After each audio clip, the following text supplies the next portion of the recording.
Have you ever looked at the totally chaotic landscape of world religions, the wild acceleration of technology, and just our constantly shifting global culture, and wondered, where is all of this actually heading? Well, you're definitely not alone. The idea of a final, unified world religion is honestly one of the most captivating and, frankly, hotly debated topics in eschatology right now. Today, we're diving into a deep, structured study of this exact phenomenon. We're going to give you a full summary of an absolutely fascinating 2-hour theological discussion between Pete and Mondo Gonzalez.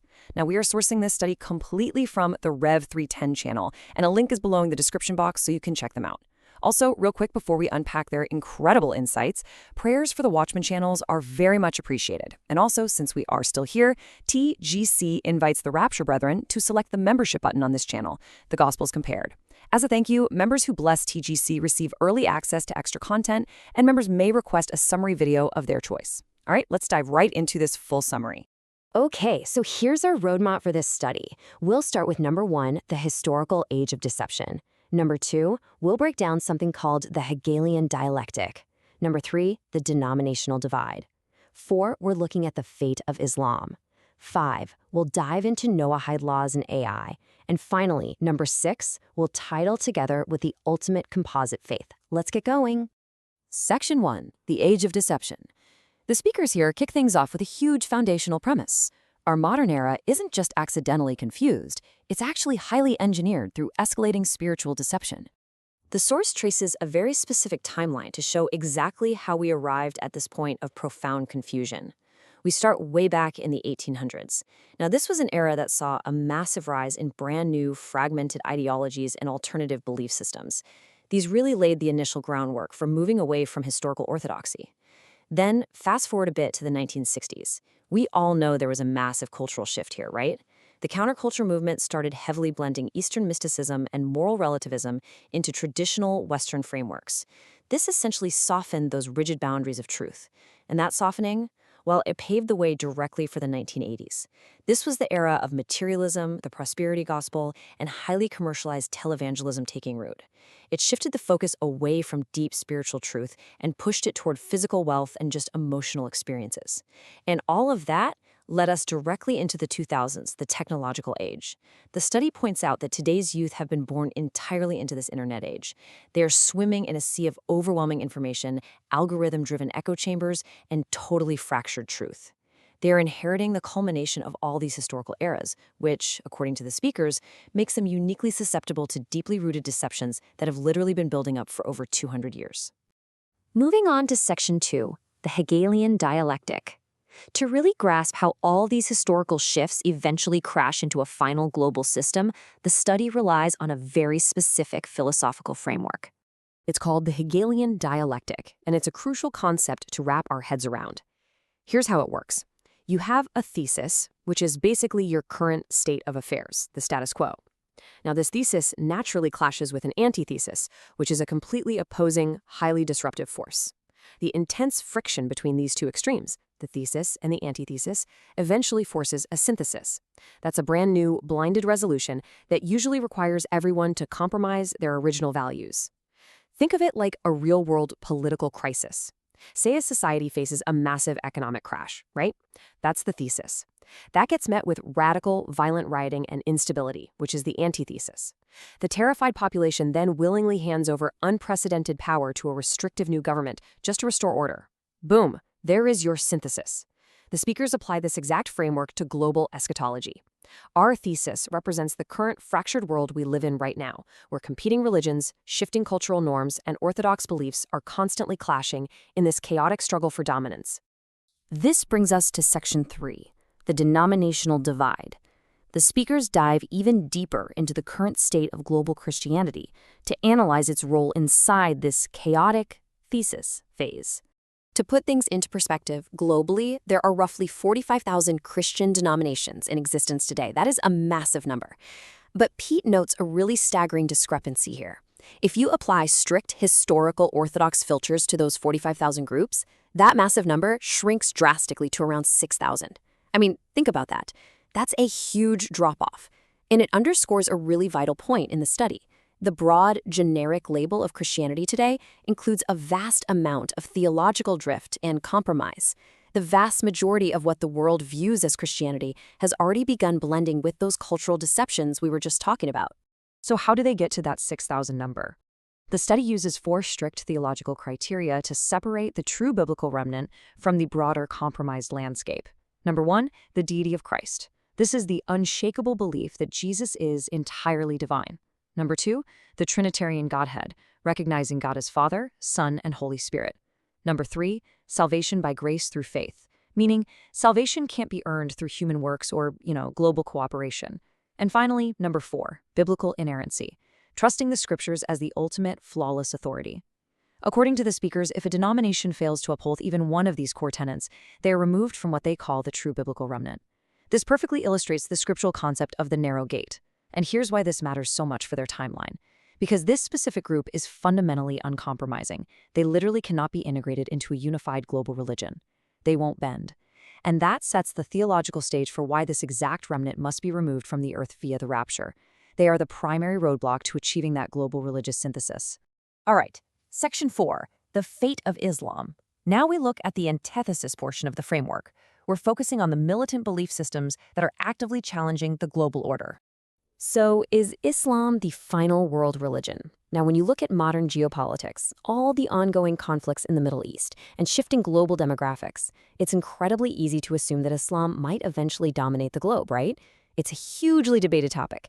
However, based on their rigorous analysis of prophetic scripture, the speakers firmly conclude that the answer is an absolute no.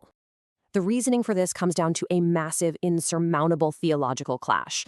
The Bible clearly states that the Antichrist will eventually demand to be worshipped as God incarnate, but that presents a total fundamental contradiction to Islam. In Islamic theology, the idea of a man claiming to be God is known as shirk. It's the ultimate unforgivable sin of idolatry. In their view, God cannot be a man and a man cannot be God, period. Orthodox followers of Islam would violently reject any human demanding divine worship. They'd fight it to the death. Because of this, an Islamic system simply cannot be the structural vehicle for the Antichrist's final global religion. So, how is this resolved? The study theorizes that this huge geopolitical and religious tension is resolved through the prophetic Gog and Magog war, which is often associated with the events of Ezekiel chapters 38 and 39. This is a massive conflict, expected to happen right around the time of the rapture, involving a large coalition of nations attacking Israel. The source argues that God will actually supernaturally intervene here, resulting in the devastating elimination of these militant fundamentalist factions. By miraculously wiping out these forces, the global antithesis is effectively cleared right off the board. Think about what that does. It creates a staggering religious vacuum on the world stage, leaving a terrified remaining population absolutely desperate for some kind of order and unity. Which leads us straight into Section 5, Noahide Laws and AI. With uncompromising true Christianity removed and militant Islam eliminated, something has to fill that massive post-rapture vacuum. Mando Gonzalez suggests that the structural foundation for this new world order might just lie in these 7 Noahide laws. Now, these stem deeply from Jewish tradition and rabbinic literature. Historically, they're viewed as the baseline moral code for righteous Gentiles to follow to ensure, a civilized society.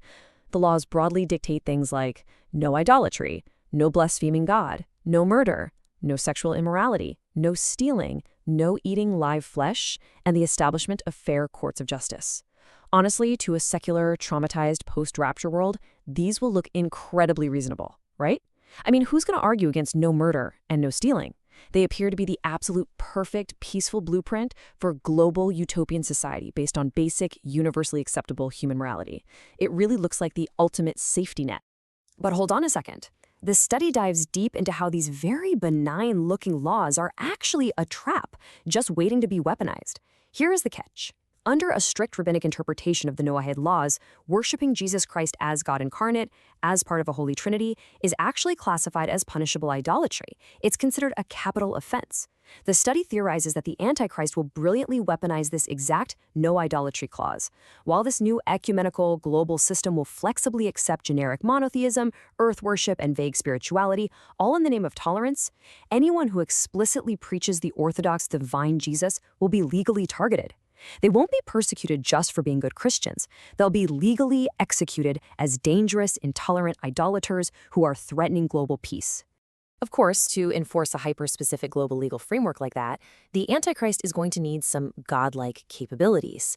I mean, a single man cannot possibly monitor the thoughts and actions of billions of people, right? This is where the study points to artificial general intelligence, or AGI, as the ultimate technological catalyst. The speakers theorize that advanced AI, when combined with biometric tracking, neural links, and singularity technologies, will essentially manifest as the prophetic image of the beast. This technology provides the ultimate solution for global enforcement. It basically grants the Antichrist a supernatural-seeming, omnipresent surveillance network that perfectly mimics divine omniscience. Think about it, an AI that literally never sleeps, sees every single digital transaction, hears every conversation, and algorithmically predicts dissent before it even happens. This technological marvel won't just be a handy tool. The study argues it will actually be revered and potentially even worshipped as an all-knowing entity that brings ultimate security to a totally chaotic world. And that brings us to Section 6, the composite faith. We have finally arrived at the synthesis phase of our Hegelian dialectic framework. This is the ultimate, merged religion that emerges from all this engineered chaos. The speakers outline a very stark contrast to show exactly how this final system operates. True Orthodox faiths, the ones with distinct, uncompromising boundaries, are totally gone. In their place is the highly flexible, heavily ecumenical nature of the predicted composite faith. But how does it spread so fast? The study hypothesizes this harlot religion will need a massive, pre-existing logistical vehicle to launch on a global scale.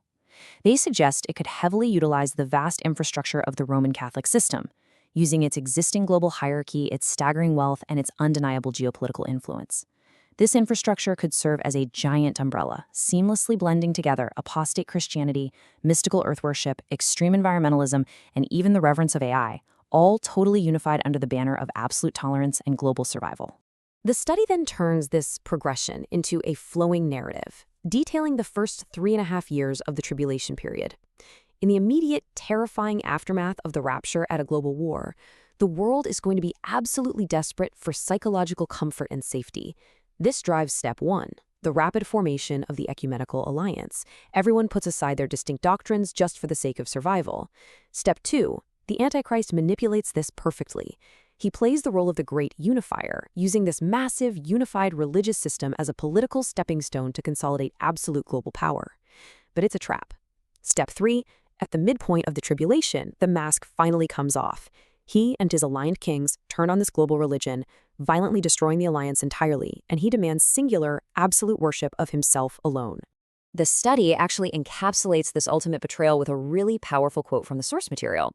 It says, "By the midpoint of the tribulation, this global church will have run its course of usefulness." And at the midpoint is when he declares himself to be God. That really highlights the profound, tragic irony of this final religion. The world will enthusiastically sell its soul and completely abandon truth for a false sense of peace and global unity. But the system they surrender to? It's nothing more than a temporary, disposable tool for a dictator. Once the Antichrist achieves total control, the very religion that empowered him is suddenly and utterly annihilated. So what's the major thematic takeaway from this comprehensive 2-hour study? It's that the final deception is not just some overnight event. It's a meticulously engineered, centuries-long process. Which leaves us with a truly provocative question to ponder. As AI technology wildly accelerates into every facet of our daily lives, and as distinct historical doctrines are sacrificed every single day in the name of global unity and tolerance, are we already witnessing the very foundation of this exact ecumenical synthesis today? It is a deeply sobering question, and it really asks us to look closely at our shifting cultural landscape, recognizing that the demand for unity over truth is the absolute beginning of the final deception. Thank you so much for joining us for this full summary study, and we will definitely see you next time.